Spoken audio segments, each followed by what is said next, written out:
तो hello everyone. तो कल हमने इंस्टाग्राम पे एक पोस्ट डाला था, उसमें we asked you this question.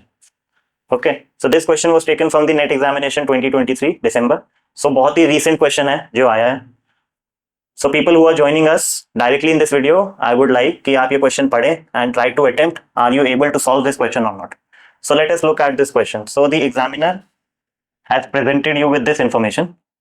उसने आपको जो एंगुलर रिलेशनशिप है सिस्टम का वो दे रखा है and he is asking you इनमें से कौन सा क्रिस्टल सिस्टम इस एंगुलर रिलेशनशिप को एडहेयर करता है। Okay, to me personally this is a very easy question, तभी ये नेट में सिर्फ 2 मार्क्स के सेक्शन बी सेक्शन में आया। Now what we will do, we will look at some PYQs from the same topic. So this is a question that came in the NET examination again. इसमें एक side में we have the crystal classes और हमको उनको match करना है corresponding crystal system के साथ। ठीक है, very tough question. Why is it tough? क्योंकि अब आपको जो 32 क्रिस्टल क्लासेस हैं उनके बारे में भी इंफॉर्मेशन चाहिए। आपको याद होना चाहिए कि ना 2x m किससे बिलोंग करता है, 6x m 2x m किस में लाई करेगा। अब ये तो 4 आए हैं लेकिन टोटल 32 है। नेक्स्ट टाइम जब नेट में सवाल आएगा या गेट में सवाल आएगा तो ये जंबल अप हो जाएंगे और इन 32 में से कोई नई 4 आ जाएंगी। तो आपको 32 के सारे क्रिस्टल क्लासेस की इंफॉर्मेशन होनी चाहिए। This is another question same topic से। Again the examiner has given you the crystal systems and he wants you to match the angular ratios as well as the axial ratios of these crystal systems. Again a little bit tough than the question that we posted on Instagram. क्यों? क्योंकि उसमें सिर्फ angular ratios पूछे गए थे, इसमें आपको axial ratio का भी इंफॉर्मेशन होना चाहिए। तो why did I show you these 2 questions? क्योंकि इस पूरे बंच में the question that we posted, जो ये सबसे लेटेस्ट क्वेश्चन है, this is the easiest of them.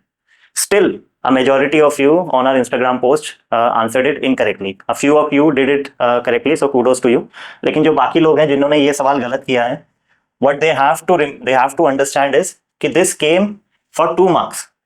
This is a very easy question. ठीक है, अगर आप कोई एग्जामिनेशन टारगेट कर रहे हैं, जैसे कि ना आप गेट एग्जामिनेशन टारगेट करते हैं, do you know कि गेट में जो लास्ट ईयर का टॉपर है उसके पास कितने मार्क्स हैं? He has a total of 82 marks. That means if he would have left the entire section of aptitude, then also उसने जियोलॉजी का जो पूरा सेक्शन है बी और सी वो पूरा का पूरा सही किया। एक भी क्वेश्चन उसने स्किप नहीं किया, एक भी क्वेश्चन उसका गलत नहीं है।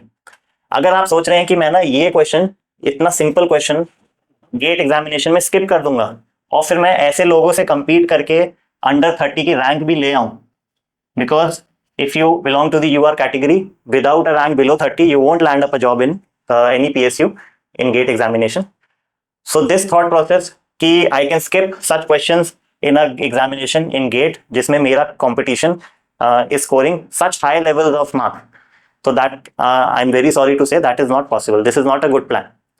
आपको अपना competition देखिए, आप थोड़ा सब्र से सोचिए कि ना आप competition से कितना लैग कर रहे हैं।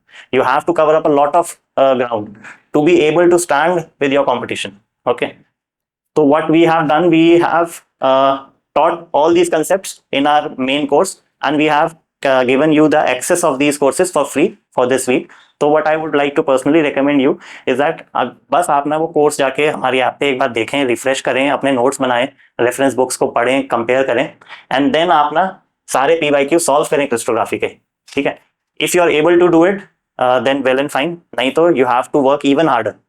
So that is my suggestion to you. Thank you.